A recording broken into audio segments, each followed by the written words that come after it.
ताज्या घडामोडी पाहण्यासाठी वृत्तदर्शन न्यूज चॅनलला सबस्क्राइब व लाईक करा। माळशिरसमध्ये भाजपा आमदार राम सातपुते यांचे शक्ती प्रदर्शन।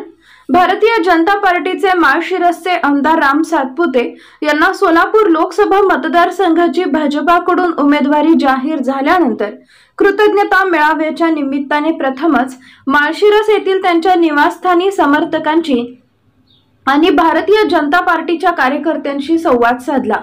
यावेळी मोठ्या संख्येने आमदार राम सातपुते समर्थक आणि भाजपा कार्यकर्ते मोठ्या संख्येने उपस्थित होते।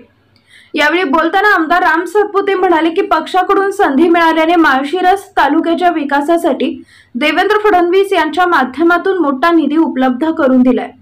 तालुक्यातील रस्ते, वीज, पाणी आणि आरोग्याच्या सुविधा तळागाळातील जनतेपर्यंत पोहोचवण्यासाठी काम केले असल्याचे सांगत पुढील काळात रेल्वे मार्ग उभारण्यासाठी, पंचतारांकित MIDC उभारण्यासाठी आणि कायमचा दुष्काळ हटवण्यासाठी भारतीय जनता पार्टीच्या कमळ या चिन्हाला मतदान करण्याचे भावनिक आवाहन आमदार राम सातपुते यांनी केले। यावेळी त्यांनी माळशिरसच्या 22 गावचा पाणी प्रश्न खासदार रणजितसिंह नाईक निंबाळकर यांनी मार्गी लावल्याबद्दल आभार मानले।